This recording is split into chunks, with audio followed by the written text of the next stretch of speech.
Carlos, just how would you assess your outing tonight? Yeah, I mean, definitely a battle. They strung some good at-bats together, but, you know, defensively we had some great turns. You know, Cruz picked me up there in the 7th, and then, you know, I think we played a pretty complete ball game tonight, and the boys swung it late, and we ran the bases really well. I mean, we played some good baseball and got out of there with a win, so looking forward to tomorrow. Okay, next question, far right. You mentioned Cruz helping you out of that jam. Yeah. Just what has he meant to this team this year, and how would you describe his reaction coming off the field? Yeah, I mean, he was pumped up, as he should be. I was too.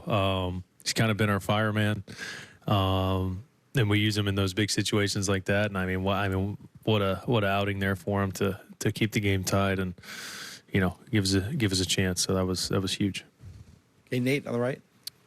Carlos, just your thoughts on Austin Wells tonight. I mean, Yeah. had the big hit at the end, but also, you know, the job he did behind the plate all night. Yeah, I mean, he managed the game really well, as always.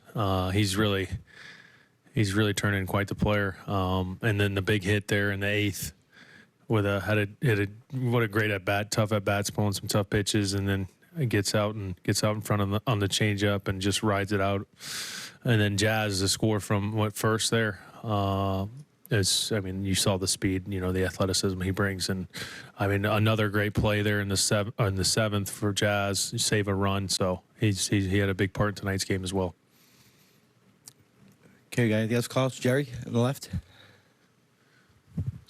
Obviously, that's a must-win for you guys. But as that game's unfolding and they start using their bullpen so early, and Whitlock goes 48 pitches, do you feel that becomes as much of a must-win game for them as it was for you guys?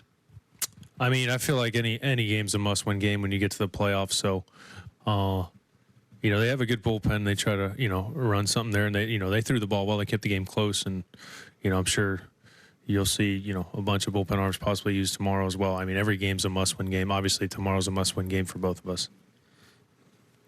Far right, Jake. Can you walk us through the interaction you had with Boone in the 6th when he came out? Was he looking to take you out and you kind of argue your way to stay in, or was he?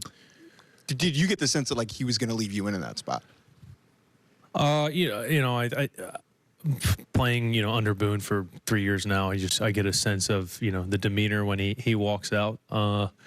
At times, you know, he makes a decision early and he points, but when I saw he crossed the line, didn't put his arm up, I knew I had a chance at a rebuttal. So I hit him straight with it.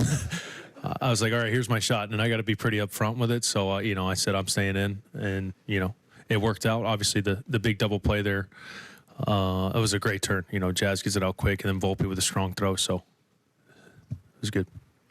Okay, Nate, middle. Just with Cam going tomorrow night, how would you kind of describe your confidence level in the rookie taking the ball for the Yankees tomorrow? Yeah, I mean, everybody knows the kind of stuff that Cam has. You know, he's equipped well with a pretty impressive arsenal. I'm excited to see him go to work. You know, I'm excited to see how, you know, the energy in the crowd and how he interacts with that. It's going to be really good for him. He needs to experience this, and I'm looking forward to seeing him dominate tomorrow.